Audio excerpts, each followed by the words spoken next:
Hey there, YouTube. Welcome on back to Artichoke Dip. My name is Rob, solo tabletop gamer, and this is my game video of Runequest. Now, to give a quick, just a really quick synopsis of my first video, I talked about how I made it, the questions I answered. If you want to know more about that, I encourage you to watch the video. I go through the process of how I did it instead of just using RuneQuest in the Bronze Age. I decided I wanted to change that up a little bit and do more of a more, how would you put it, typical fantasy world type of setting. Woodland elves versus orc tribes, so on and so forth. And I decided to use it out of this book right here, Corwell, which is my backdrop setting.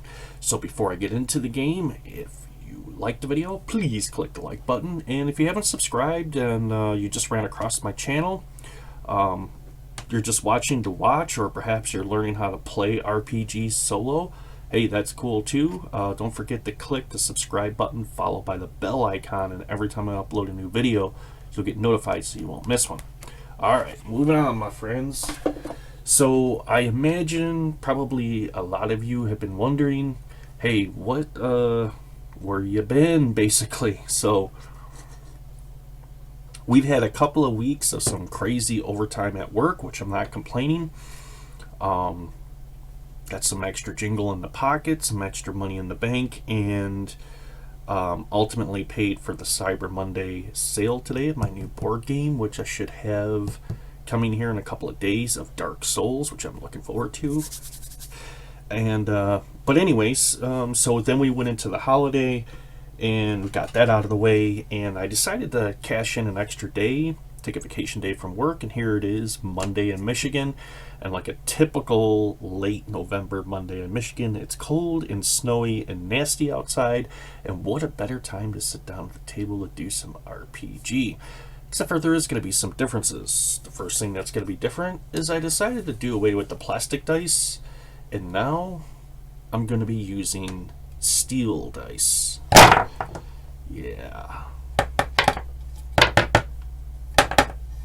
So we're going to go with those.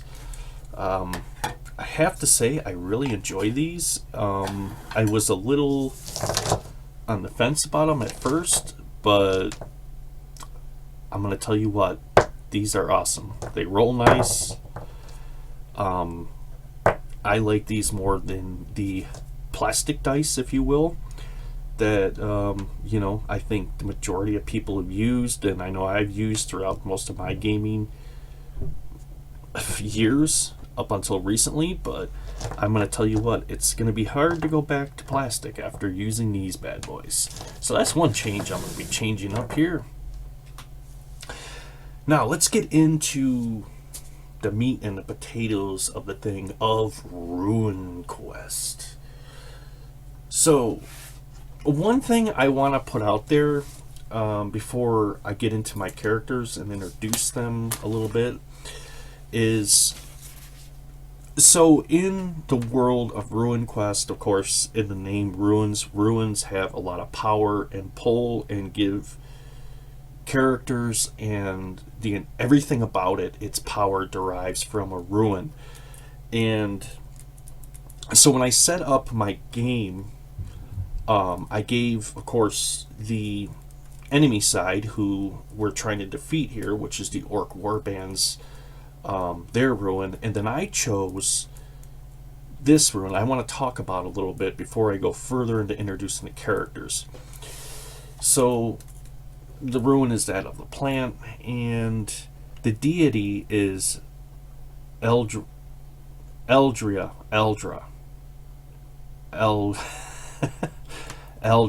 I believe that's how that's supposed to be pronounced. But how I transferred that into my game was they worship a deity called Ilona, which is the nature spirit, under the direct order, or basically the same as Eleldra, and she dwells in the Forest of Memory in the western area of the Corwell Forest.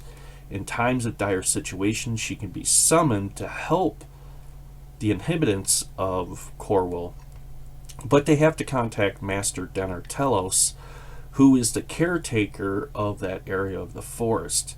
And he's the only one that knows the way, that basically has the key to show him to the area where the secret shrine is, to be able to summon Ilona for her help. So we'll get into that here in a little bit.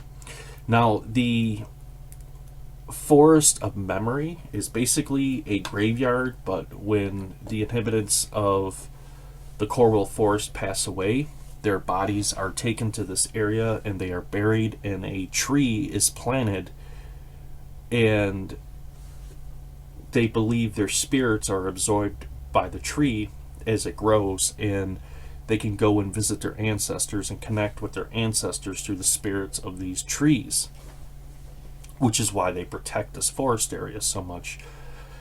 So from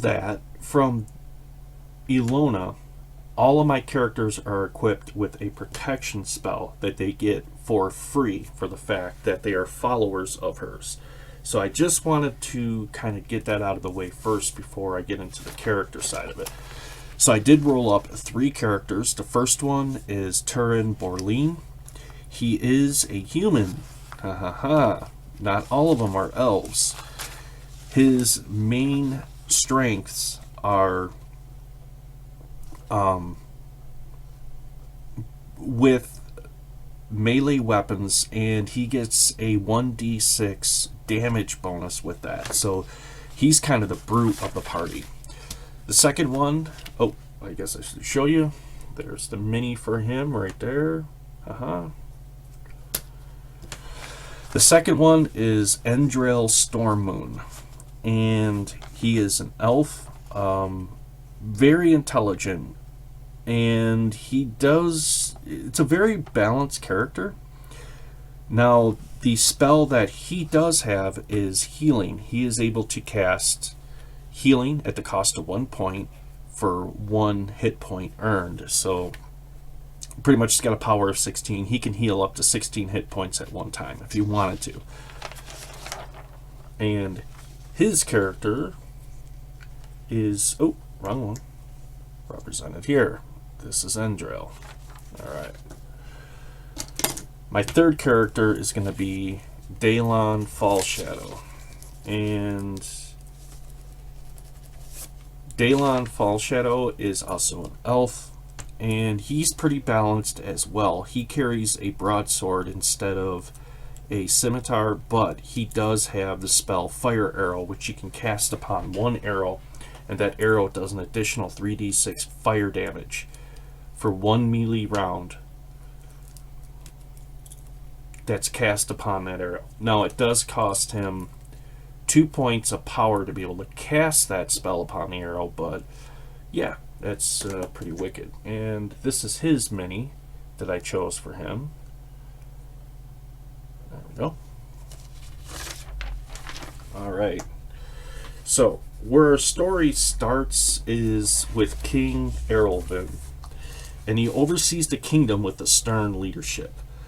With the memory of the last war called the Dark War, King Erlvin is determined not to lose the Corwell Forest and the kingdom to the orc warbands that are encroaching from the Caverns of Gloom.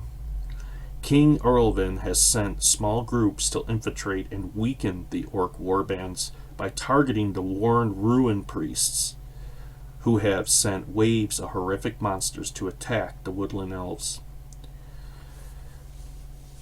This is where our adventure starts, and the king has pulled in one by one small groups and explained to them he is trying to prevent another dark war from happening, to where the whole entire kingdom will be in just all-out war and the loss of many lives.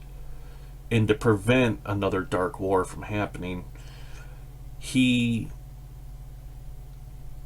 believes by sending out smaller bands of warriors to be able to move quickly and infiltrate the war bands. They'll be able to weaken them that way. So, especially by taking down their ruin priests, because without their ruin priest, at that point, the orcs will no longer have all these other hideous creatures underneath their control. It's at that point our characters have entered the throne room. And as they enter the throne room,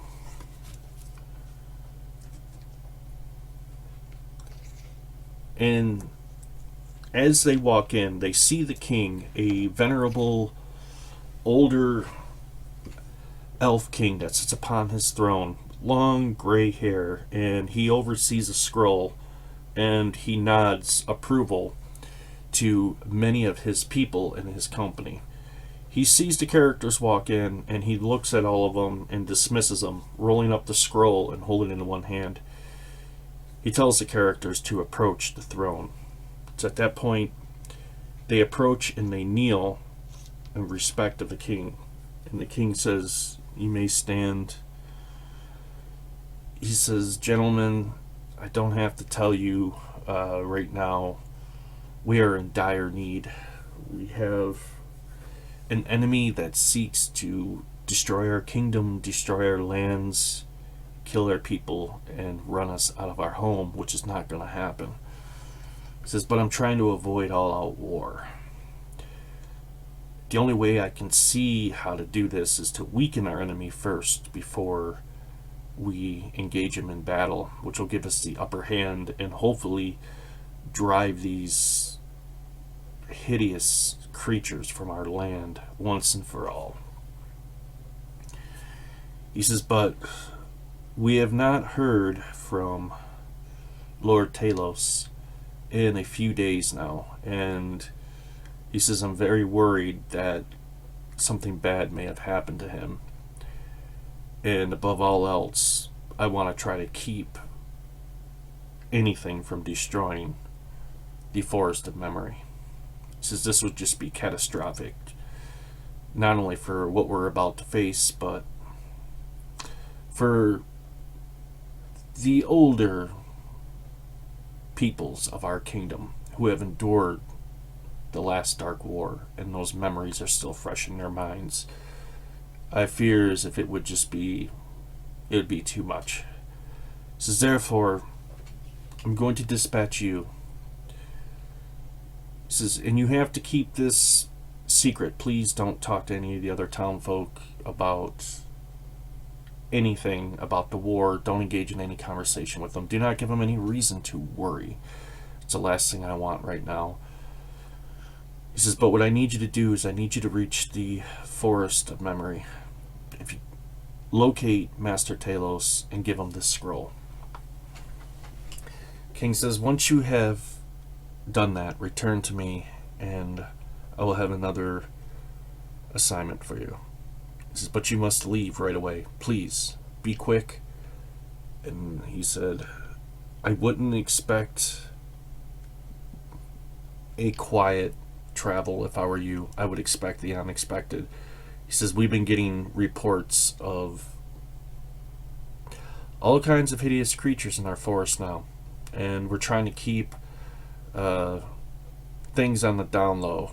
He says it's kind of why I have issued a curfew and told a lot of our townspeople that I do not want them straying too far out into the open forest alone. But with that, gentlemen, he says a discussion for another time. I need you to deliver this message to Master Talos as quickly as possible. Do you understand? They all nod their heads and they say, yes, sir. He said, he looks down and he says, I want you to understand something. He says, each one of you have been handpicked for this assignment from my guard. And he says, if you have any doubts about the human, don't. He says he has trained with us for a long time and he has many strengths and many talents he can offer to our kingdom. He says, I look upon him as one of our many brethren, and I expect you two to do the same. They both nod and they say, "Yes, my lord." He said, "But out of the three of you," he says, "Andril, Stormmoon." And Andril looks up at him and he says, "My lord," he says, "I am going to make you the captain of this crew, if you will." He says, "For the fact you possess many talents, but above all, you have an extremely tactical mind, and that's what I need. So I expect you to take control of this group. I expect you to get them there safely and back." He says, "Please, you have to understand, the entire kingdom of Corwell is dependent on you. I am dependent on you." He says, "Yes, my lord." He says, "Dismissed. Take this scroll," and he hands him a scroll and he says, "Leave for the Forest of Memory at once. Do not talk to anybody, and as I said, expect the unexpected." At that point, they exit the throne room, leaving the safety of the kingdom walls out into the forests.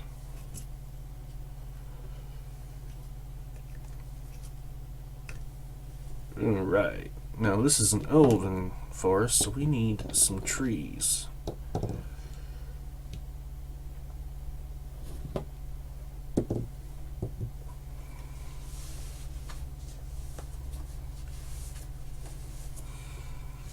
Group some together like that.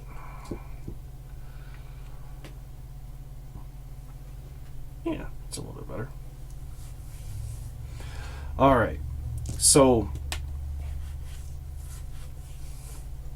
it's been roughly an hour since they have left the kingdom, making their way to the Forest of Memory. As they move through the older part of the older, more wild parts, I should say, of the Corwell Forest, I want to see if something is encountered here. So let's roll a base. Let's see. 80%. Ooh, that's kind of high. Let me see. Yeah. So there is an encounter. First encounter. I probably should go pretty easy on these guys. I don't want to kill them off right away.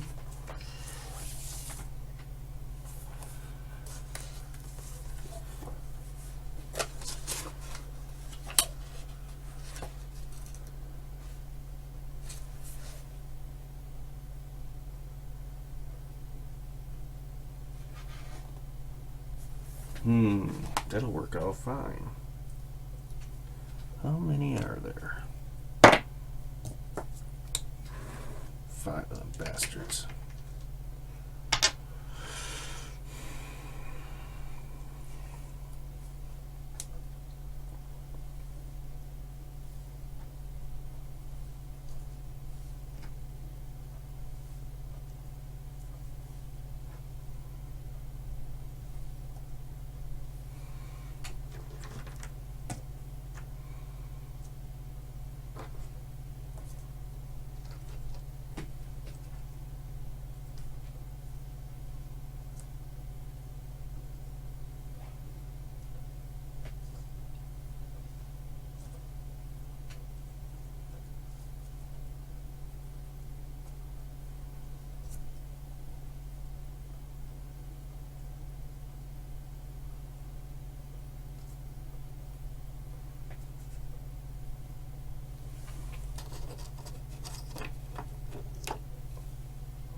All right. So as they are making their way through the forest, and I'm going to use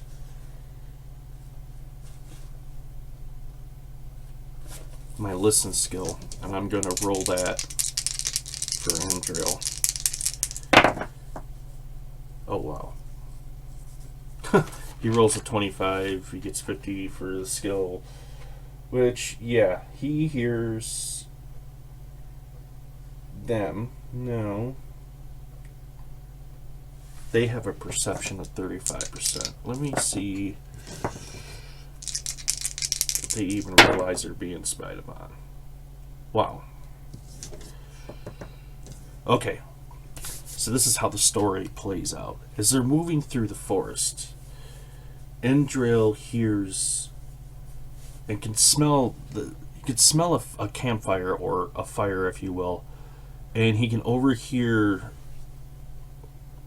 voices that he knows are not elvish or human. They are completely different. As they are approaching to where the sound is coming from,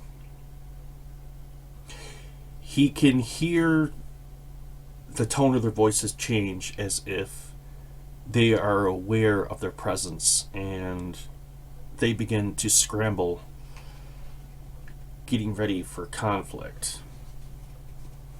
At that point, Endril, he motions for everybody to stop, and he looks over his shoulder quickly and motions for everybody to equip a weapon. Endril Stormmoon equips his elvish longbow.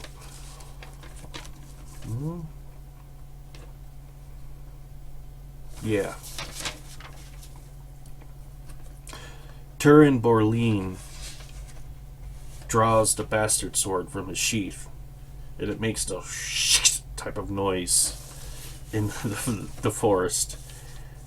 And Daylon Fallshadow, at that point, draws his elvish longbow and knocks an arrow into the bow. It's at that point, we're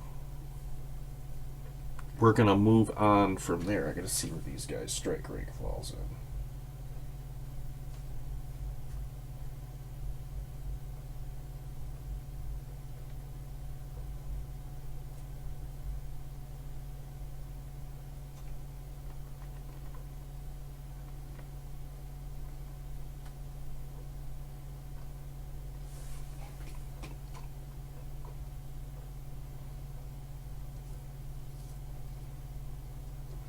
Okay.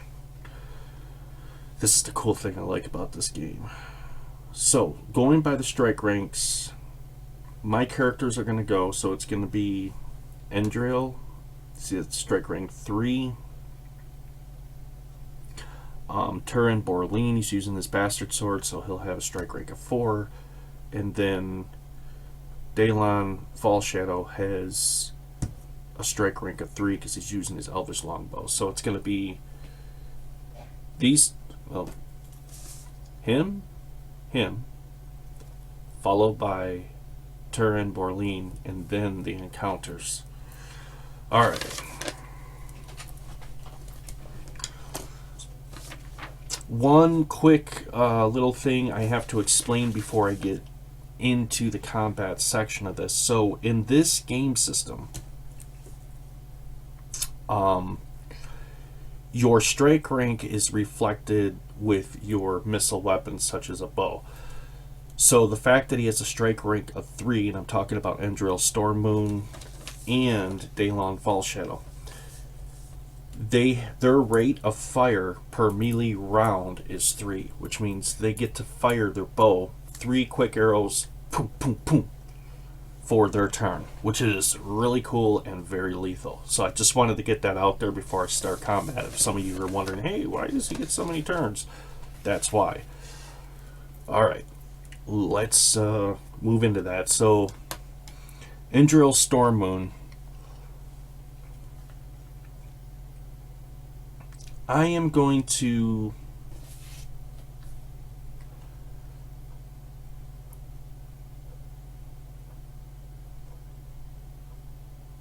I know what I want to do.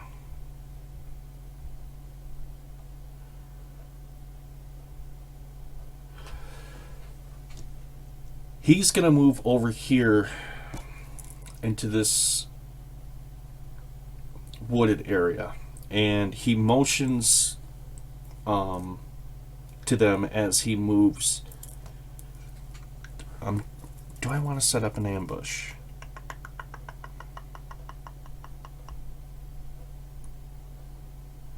Yeah, I do. And it's going to add 2 to all their strike ranks, which has become 5, 5, and then, which isn't going to matter. They're still going to go, and then it'll be their turn. But yeah, so he's going to go this way up into this wood bank.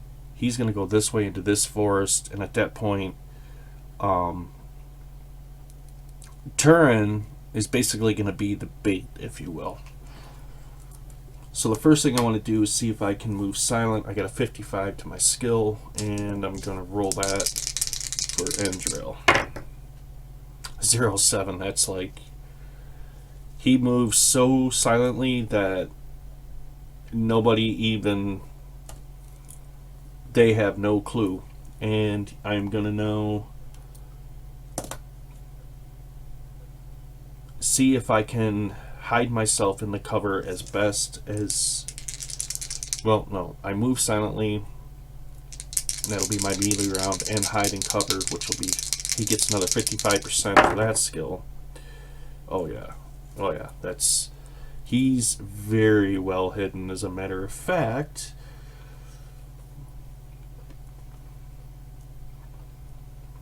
They would have to roll a 20% without any bonuses to be able to even detect him. For Endril Stormmoon. Now, for Daylon, he's going to do the same thing. Move silent, except for he's... Oh, yeah, he's... 15%. So not as quiet as Endril, but yeah, he's pretty stealthy. And then hide and cover, he gets 35%. Wow, 0-3. He's just pretty much disappeared into the forest at that point. They're going to be very, very, how do I put this? They're going to have,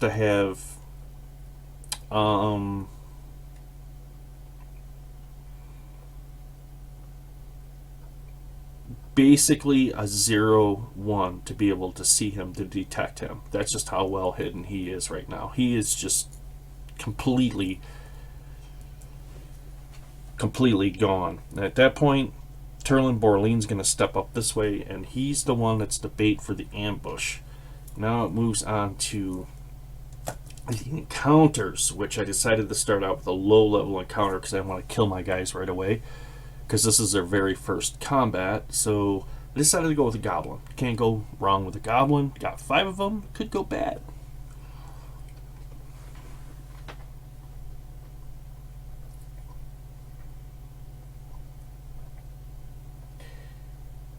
They have a stealth of 55. So let's see how stealthy they are.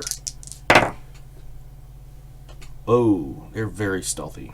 They're moving very quietly, very quickly. So I'm going to go 5, 10, 15. He was here. 5, 10, 15, 20, 25, 30. 5, 10, 15, 20, 30. He moves up over there. 5, 10, 15, 20, 25, 30.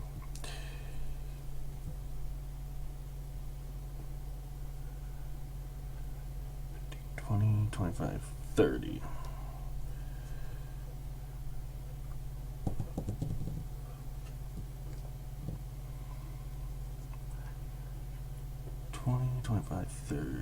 Alright. I'll drop this right here so I know who is who. Alright. To Turin Borlean's surprise, because he is a human after all, he's standing there with his sword and what appears to be like them just coming out of the woodwork. A mob of goblins at that point come out of the tree line heading for him, and they don't look very happy to see him, to say the least. Okay, so now it goes back over to his turn again. He's got an arrow drawn, and he is unaware of his presence. He is just right there.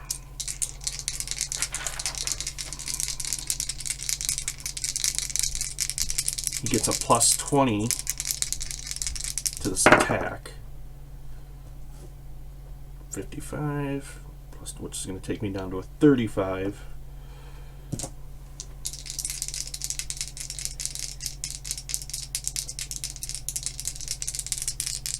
Let's see what he rolls for defense.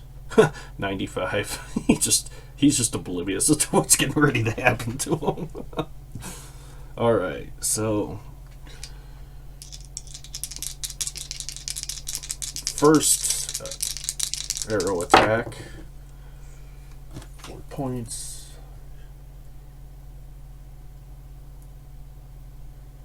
Nice.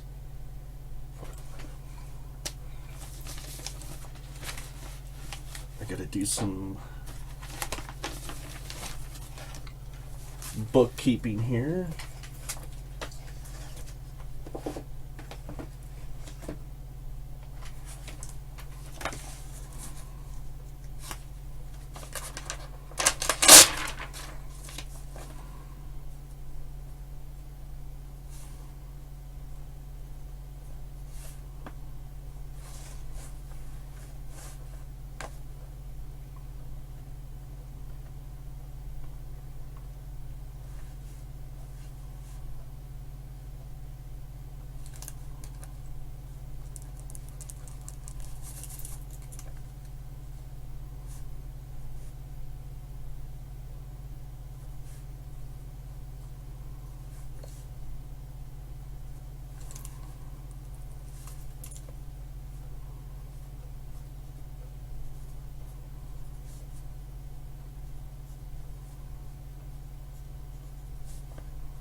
Alright, so that was number 4.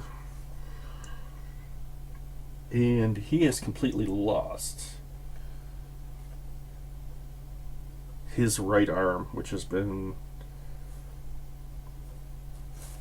taken right off. The arrow just comes through and just crack right through the flesh and the bone, and the goblin screams.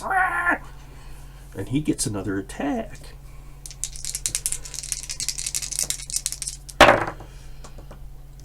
Ooh, 0. That's a critical hit right there.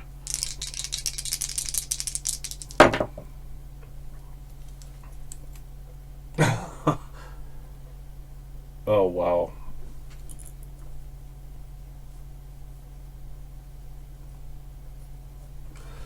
The second arrow at that point just goes right through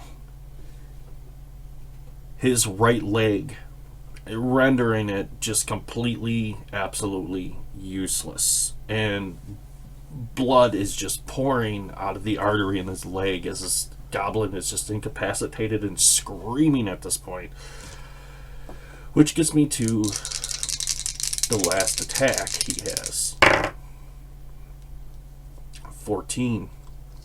Not a critical, but not bad. Let's see what the goblin has at this point.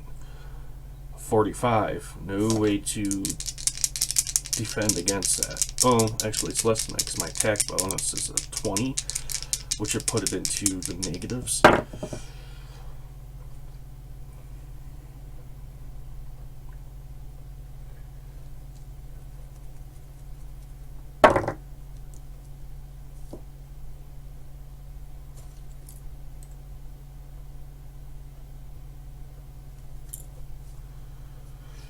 The third and final arrow from Indril's turn hits his left leg and leaves a very deep gashed wound. The arrow doesn't stick in, but as the arrowhead passes, it just cuts his leg right open and disabling the goblin at this point.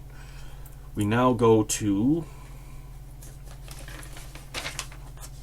Daylon Fallshadow.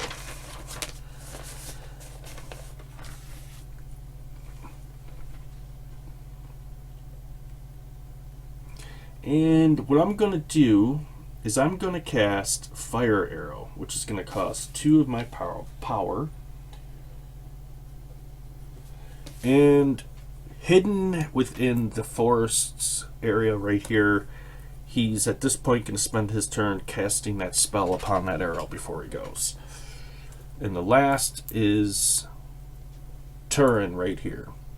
Turin's going to step up, and I'm just going to try to... Who do I want? I'm going to go for number 5. I'm just going to put him out of his misery.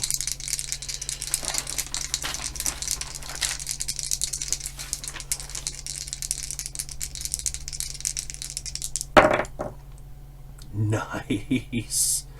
So with my attack bonus, that would take me down to a 0.5%. Not a rolled critical, but 97. Yeah, the dude just has like no defense against it. He's getting ready to get pummeled. And I get a 1d6 for my 1d10.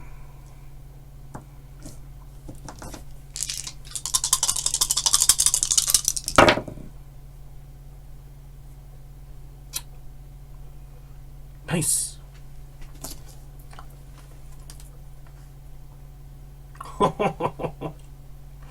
Okay, so Turin just winds up his bastard sword and goes right through the chest of this thing. And before this goblin can even react, he's just stunned for the fact that it's like, you're dead.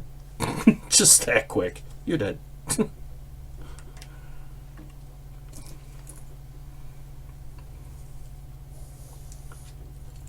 So, now, it's the goblin's turn, and this dude's pretty well incapacitated. He's just laying on the ground, bleeding out, screaming. He's going to move up for the attack. 10, 5, 10, 15, as well as 5, 10, 15.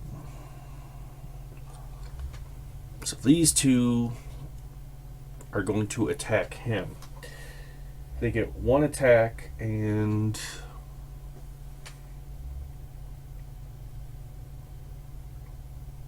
they get 25% to their attack roll. So the first attack, 73, which take it down to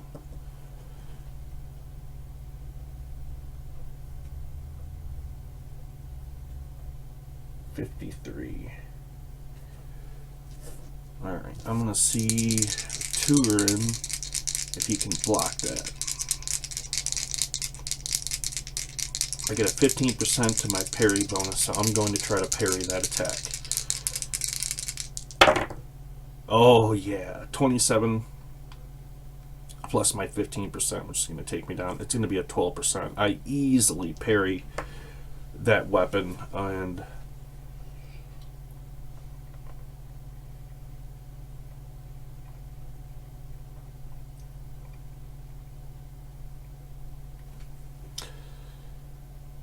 let's see here. How much damage does... I got a superior weapon in the goblin. How much damage does that thing take? 3 points of damage. Well, his little sword only has 2 hit points that he's using. The sword basically just... boom! The blade bust off during the parry. And now it's this goblin's turn. Let's see what he does.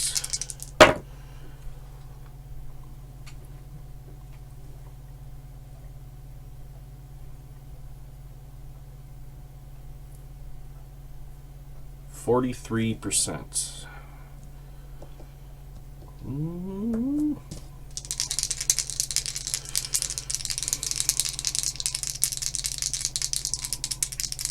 I'll try. Oh, I already parried him this turn, so I'm not going to be able to do that. I'm just going to do a straight up, see if I can do a defense bonus and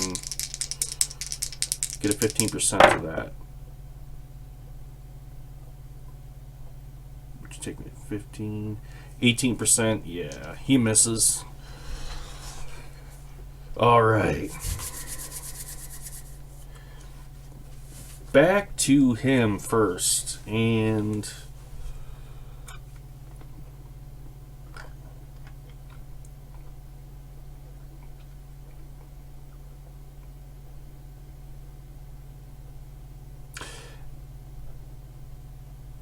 actually, no, we're going to do it that way. So, yep, back to him first. He gets his 3 bow attacks, if you will.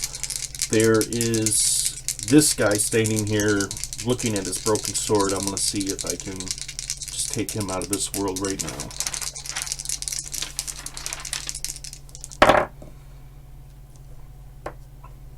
%. Does he hit? No. Well, wait a minute. The goblin rolled a 68 with his bonus of 50%. Yes, he does hit.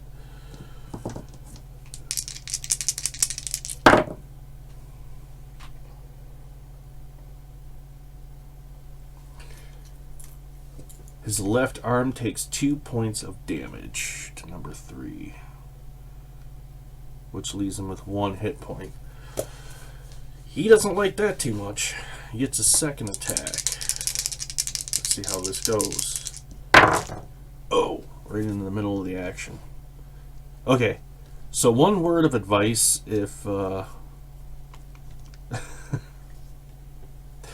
you do pick up metal dice set is you got to remember these things got a little bit of girth behind them, and when you do roll them, unlike plastic dice to where they'll kind of like bump up against things and stop, these things will just keep going whatever you have on your game board and push them out of the way. Alright, so I've rolled a 45% plus my attack bonus takes me down to 25%. Let's see what the goblin gets. 66%. No dice. He's going to take damage again.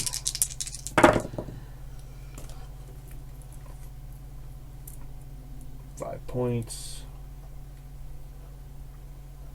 Oh, man.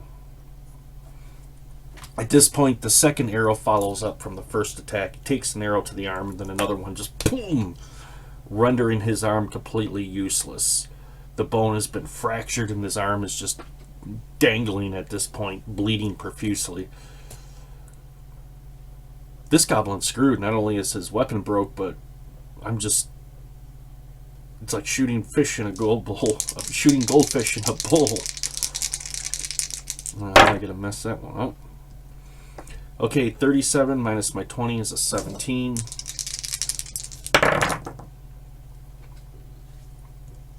Holy cow. But, by the way the dice go, at this point, the goblin was able to defend himself against the last attack and get out of the way of the arrow. Now, this brings up an interesting thing, and I'm going to re-roll my dice, because if he was able to defend it, has he been able to make out where Endril is right now? And he gets 35% to his perception. So let's see what he does.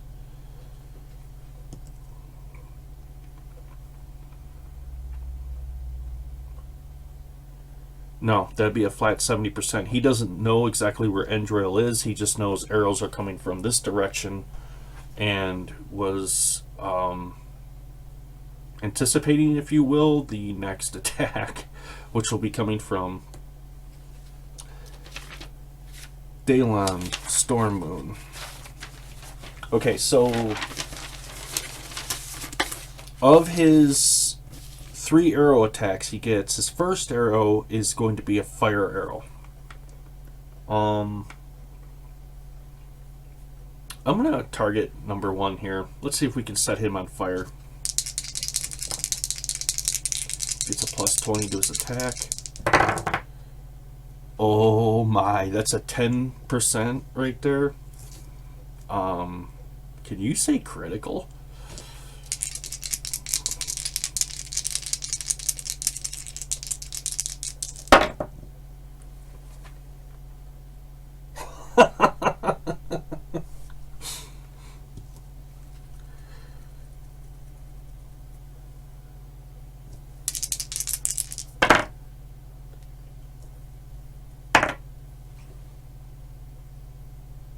Okay, so I'm going to put this in perspective. The fire arrow, his first arrow, hits this goblin right square dead in the head. The initial hit from the arrow, just my normal damage, does 9 points of damage. His head only has 4 hit points, but then it erupts into flames, doing an additional 12 points of fire damage to this thing. So the arrow just whop right into the thing's head. It's dead, doesn't know what's going on, and the arrow just, and the goblin carcass at this point is just billowing fire. Needless to say, the goblin's dead. He's out. But I think I'm going to put the fire marker here to represent what was the goblin that is now cooked goblin.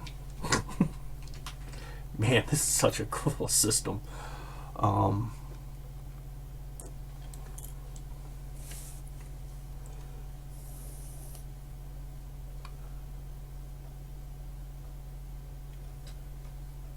All right.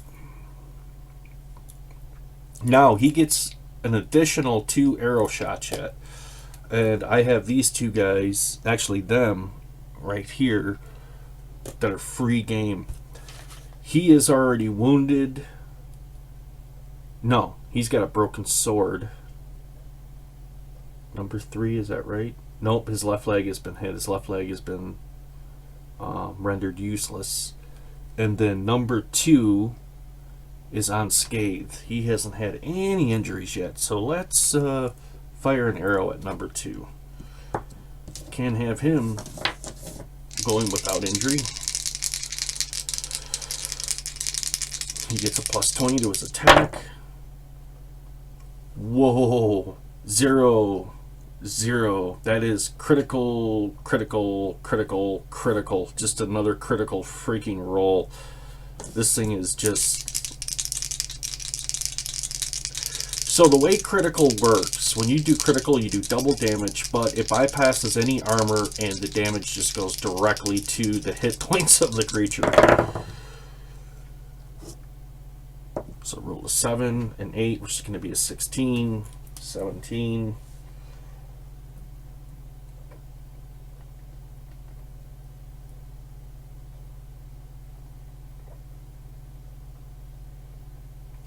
Right in his abdomen. Basically, number 2 just doubles over. The arrow just boom right through his abdomen. Just basically trailing the power of the arrow as it passes through his abdomen is just pulling the goblin's entrails out the back as the arrow is finishing its trajectory. So number 2 is gone. He is dead. Alright. I get one more arrow shot left. And let's go number 3 here.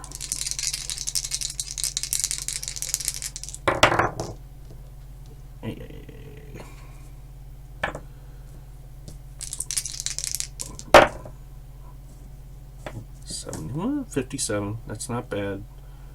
Number 3. He has a chance, but he has a 97. He fails miserably to get out of the way, and it's an epic fail, and he's just going to take damage.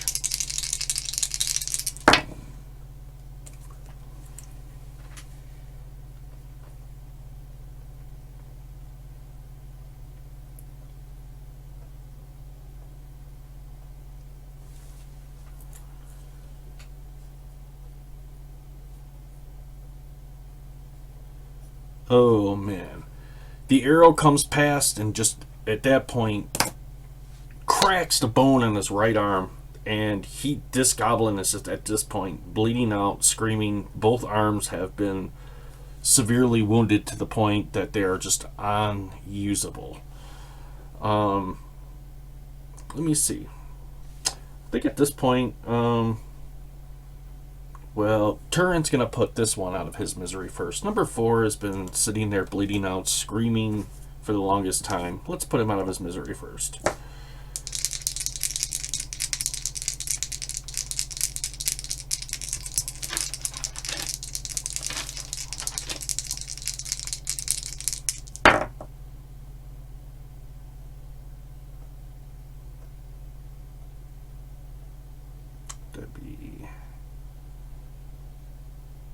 69.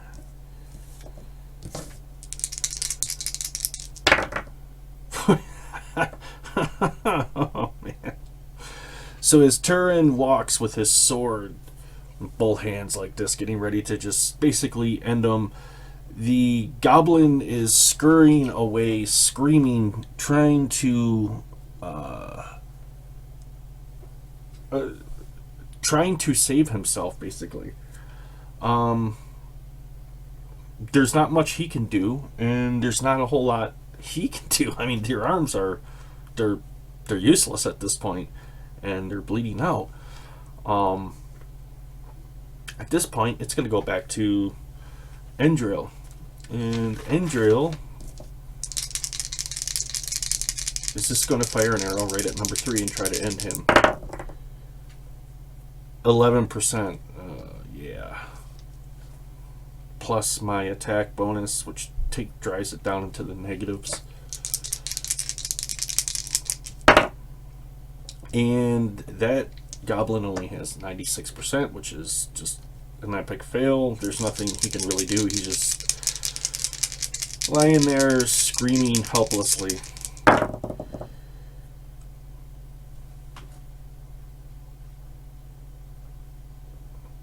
At that point, the arrow, Endril releases it, and it just sticks right into his abdomen, and the goblin's body arches for a moment and then slumps to the forest floor, lifeless.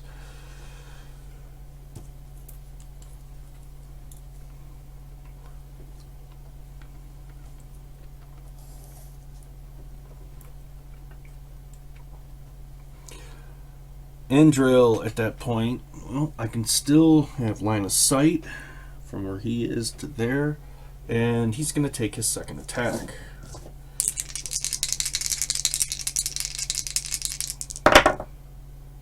Oh, critical. Just absolute critical. That's rolled critical.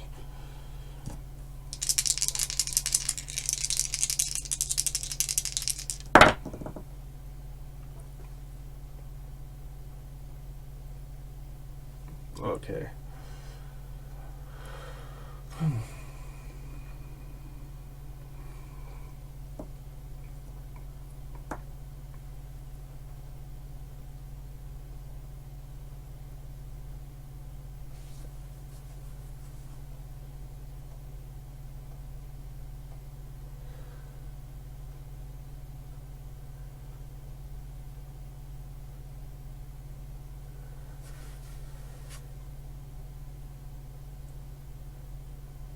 Oh, he still does have it. Not anymore, he doesn't.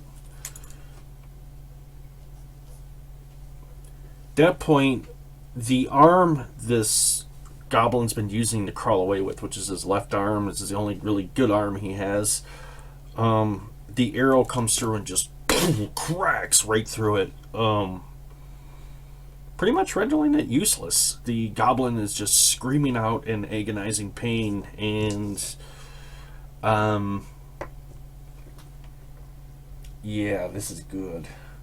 He gets one last arrow he can fire. 52. Let's see if he hits. He does. I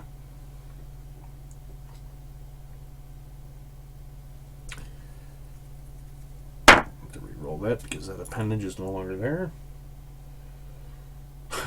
Neither is that one.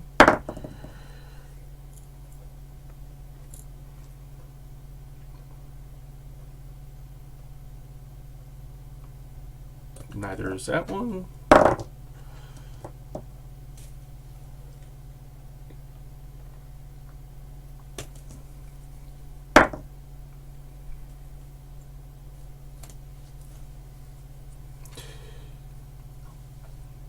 The third and last arrow at that point, right through the back of the goblin and out the front of its abdomen, and at that point, its lifeless body lays face down onto the forest floor.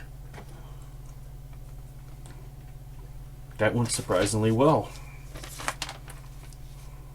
And we could say at this point this goblin has pretty much burned itself out. Which I'll move that marker down here to where their camp area was.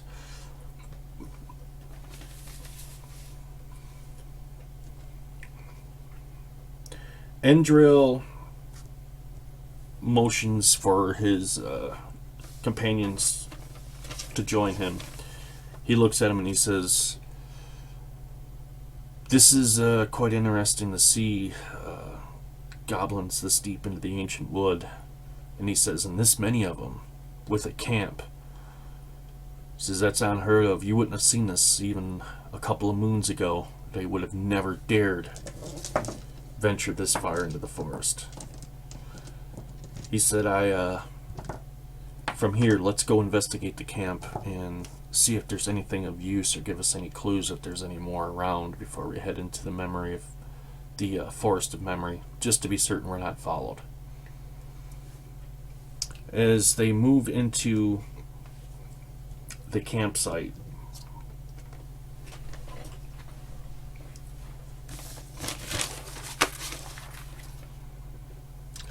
they are looking around to see if there's anything useful or anything that can give them any bit of insight as to what they were doing here. So I'm going to use my spot hidden item skill check, and I'm going to roll that. And let me see, I think they pretty much all... No, I'll do one individually for each one. So for Endril, ooh,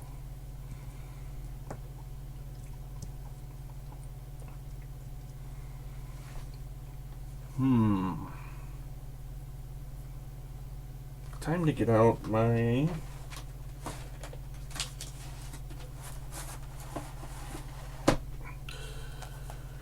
good old Oracle here.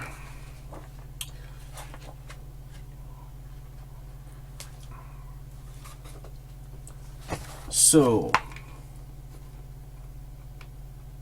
I want to know, does he find something useful? Because he has definitely found something.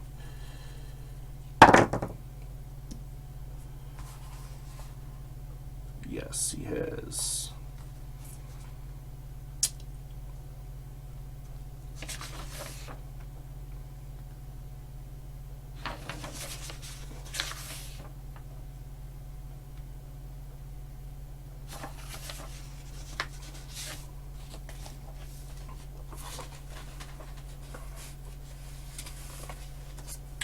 As Endril is looking around the campsite and going through the various things that the goblins had basically abandoned when they came to attack who they thought was only Turin here, he at that point locates a map detailing the area of the forest that they're in, but also showing two other areas to where there are encampments like this one that they have found. I'm going to put that into his inventory.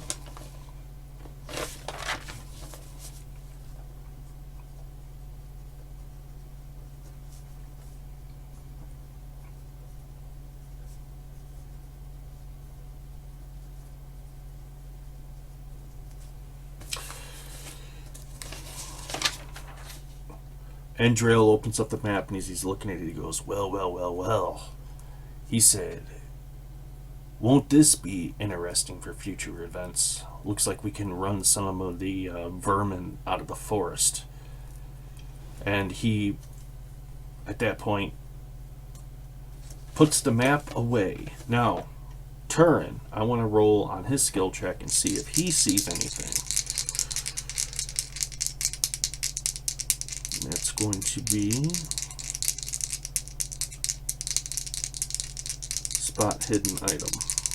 Let's see what he finds. Or hide. No, yeah, spot hidden item.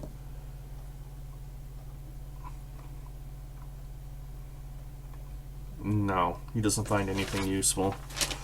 Daylon Fall Shadow.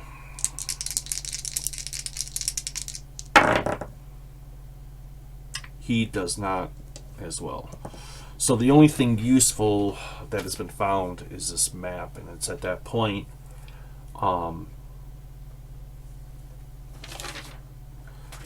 Endrail says, looking at this map, the other two encampments are almost close to a half day's walk, if not better, from here.